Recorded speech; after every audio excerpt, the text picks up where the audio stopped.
just to kick off, I want to introduce the topic and to say that in today's panel, we're going to explore the issues of the skills required in Africa as the world moves increasingly away from the use of fossil fuels and more towards more sustainable sources of energy, such as solar, wind, geothermal, hydro, etc.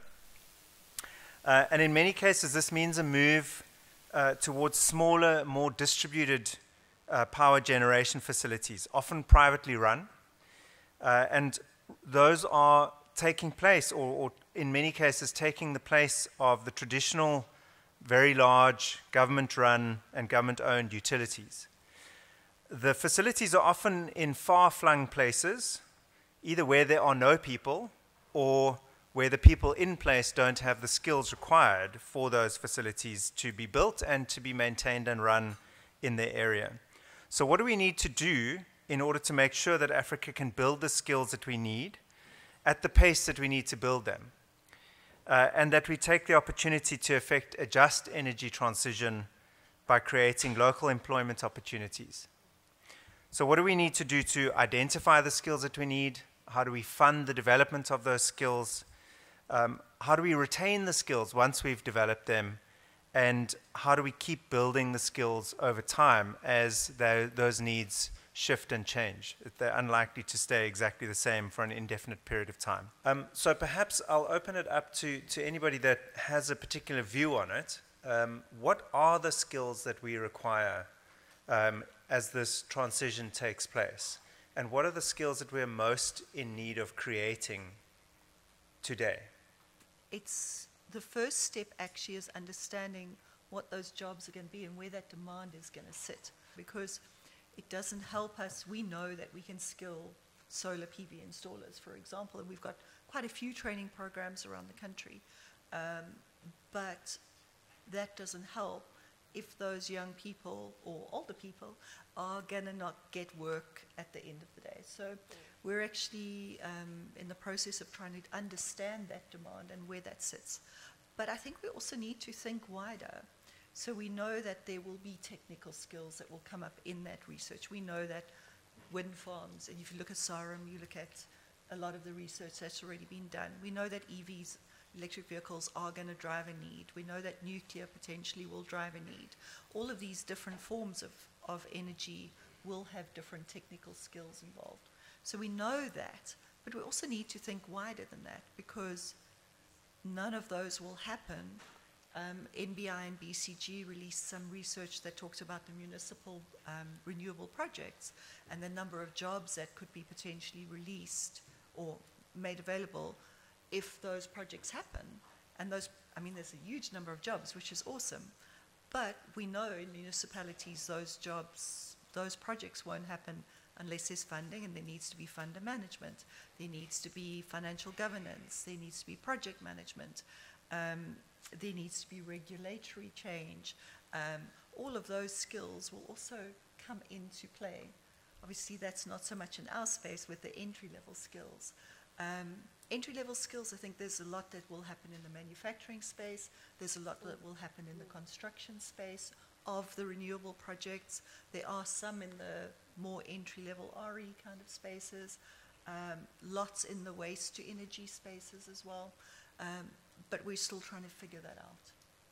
Great, thanks. Candice? There's no doubt that there's going to be quite a bit of new jobs being created, but they don't all necessarily require a new qualification or is a new job entirely or a new role entirely. It's taking what we have, and a lot of the skills we're going to need and capabilities is about upskilling and reskilling and specializations. So even in the renewable energy space, you take an electrician and you give them a renewable energy specialization program, and they then can easily transition into the renewable energy space. I'm just taking solar as a standard sort of example. But what we're finding, and it does start, I think, at the governance regulatory level. And it's almost like an unfunded mandate for SETA, because we get our levies. SETAs are funded through levies. And we get our levies through entities who are registered as energy and water employers. Municipalities are not registered with SETA. But the municipalities are the ones that are delivering basic services to our communities and to the citizens of South Africa. So we can't ignore municipalities. And so we are very cognizant of the fact that we're going to need to have capabilities in municipalities that understands wheeling financial modeling, as an example, and it's almost non-existent. So that is an area where we have to focus.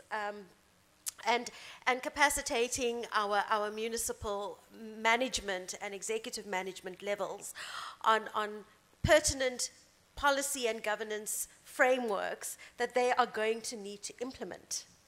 And so we've put a lot of focus there, I think. And it's also about, for us, we've also seen that it's not a technical skill transition, it's more of a professional soft skill transition. So it's about understanding, embedding contextual thinking, taking best practice internationally and contextualizing it to a South African local environment, strategic thinking, and even systems thinking.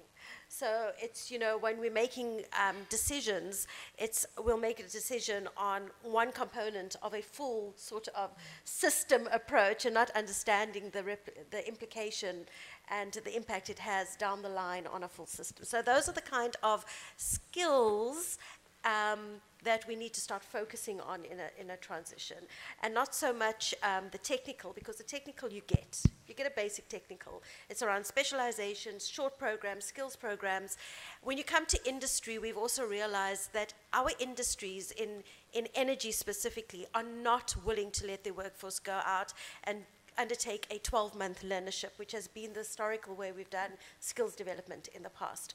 They want skills programs or short programs, and very often they are internationally accredited, which means they're expensive and they're not accessible to the majority of the South African workforce. So as a SETA and as partners, how do we accredit them locally?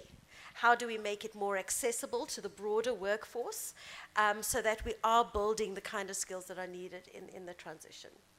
One of the things that I hear a lot about is collaboration. Clearly there's a need for a lot of that. And one of those areas potentially is in the space of funding. Michael, I mean, you work with the municipalities, and there's a clear need for the skills, much like what's happening with ZETDC, having to change the skills that exist. How does one find the funding to shift those skills, and how do we drive more collaboration in order to enable those skills that are already in place to be changed? Any thoughts on that? So I think perhaps the first part is really working with the skills that exist. There are huge set of skills in municipalities, and it's really about working with those as opposed to working from scratch, I think. And with that in mind, I think approaching that as a long-term endeavor. So I think there's certain skills development work that can happen in the short term, and I think in the case of municipalities, that's both on a policy perspective. So we're seeing the need to integrate this in medium-term policy plans of municipalities in their long-term plans and down to their budgets. And then in their project development work. And I think that part of that is also bringing in revenue from or not revenue, funding from outside the municipalities. And that's where I think collaborations with either DFIs or even the private sector, where there's alignment in terms of the objectives, where they can provide funding for that work. And I think it's in really doing that work together that some of those skills are built that maybe start off as unfamiliar, but in that working together, some of those skills are then developed. Elaine, and then Kenneth. Sherry, you actually spoke on my point. I just wanted to flag that again because, Guy, you asked about securing funding, and I think we also have to be conscious about the challenges that come with securing funding. And I would say it's often limited and inconsistent funding, right? Training or skills development in general in the renewable energy space often competes with other national priorities, and short-term funding cycles do affect the success of these projects that we are talking about. And when I take a GIZ project as an example, oftentimes our projects are 3 years, sometimes 5 years when we are lucky. 3 years might be enough to identify the gaps of capacities or skills, but then you need to find a partner. You need to develop the content, you need to pilot the content, you need to improve the content, you need to embed it, and that already is 3 years and then the project ends. When you're lucky, you have 2 more years. Then you can work with the partner and check with the partner if there's any way to maintain this training. So another point besides inconsistent and limited funding is operational costs, and that's the point you repeated again, Sherry, thanks for that.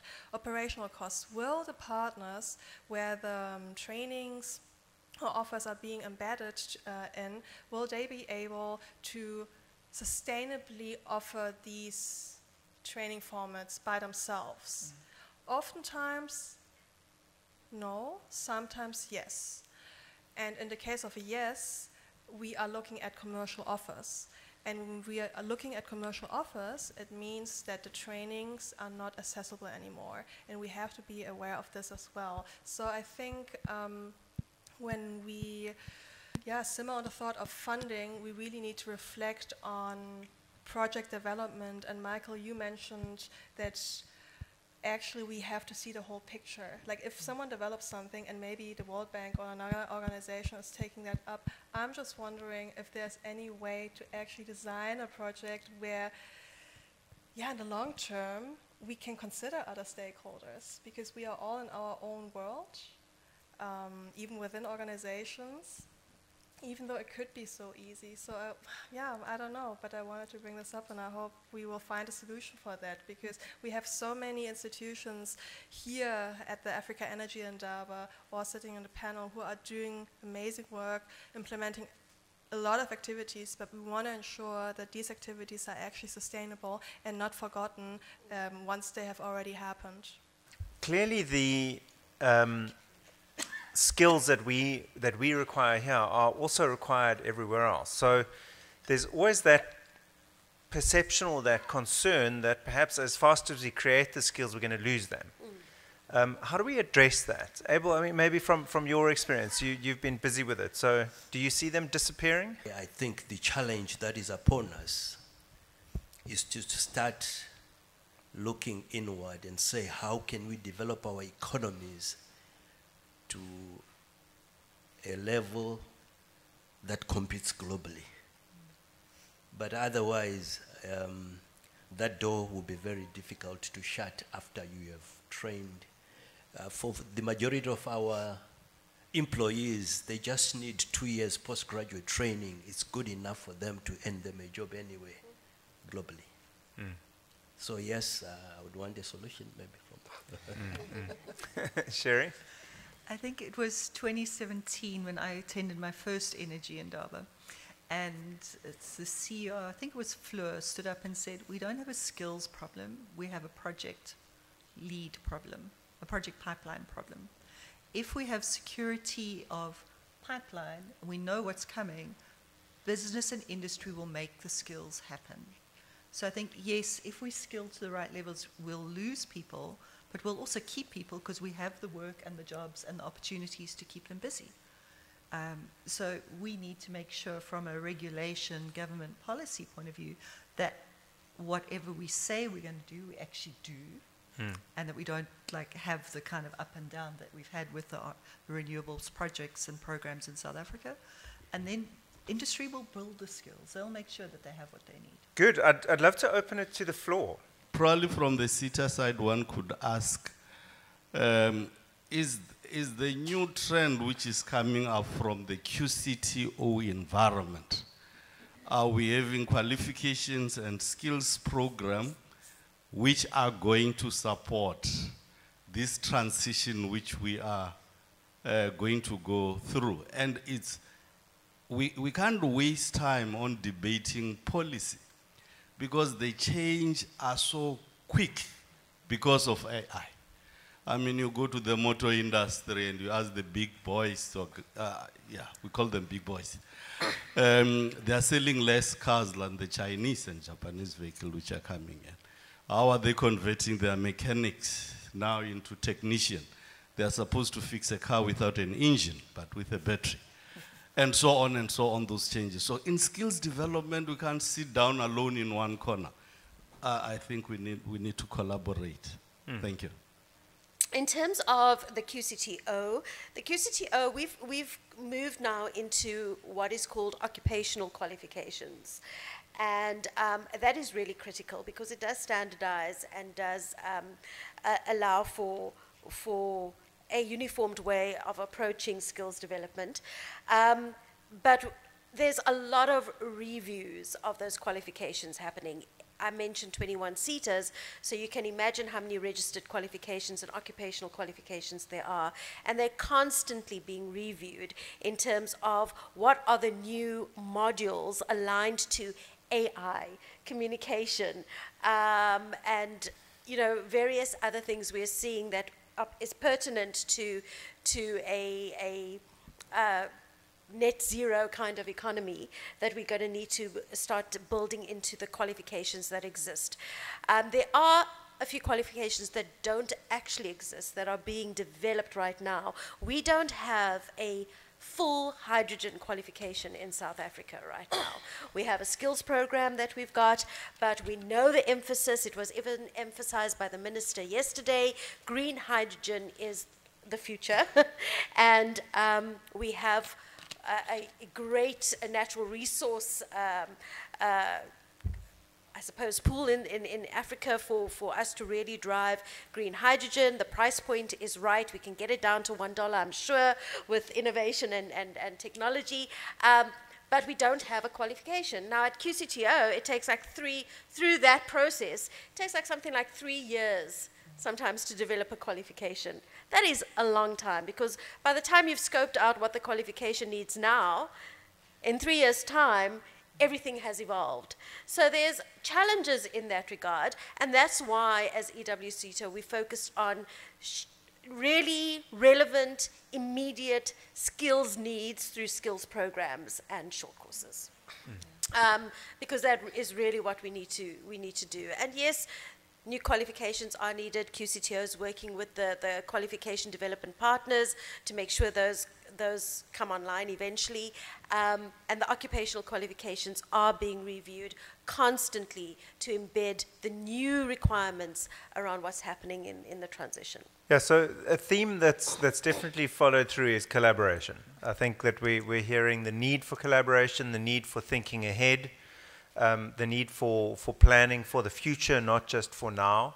We're hearing that from a number of people from the floor. So certainly is coming through strongly. What I'm going to ask everybody on the stage to do now is really to give us one sentence on what you see as being the most important thing that we could be doing to ensure that we have the skills to safeguard where we're going at the moment. From building skills, it really comes down for us to industry participation and demand planning, because that is the first step. If you get that wrong, you get everything else skewed. So demand-led, industry-led planning is absolutely crucial. We talk about a future-fit workforce, a future foresight in terms of what the skills is going to be, what skills are going to be required. The only ones who can really tell us that is industry, because they know what their plans are, they know what's coming online, they know the new technologies that they'll be introducing in their systems, on the grid, etc. So we really need to work closer with industry in terms of our planning. Innovation comes from SMMEs. SMMEs are the backbone of a developing country. Research and development is absolutely crucial, and if we don't, from a from a skills building perspective, put focus on SMME development and research and innovation, will be falling short, I think, in our objectives and our goals for a capacitated country and continent.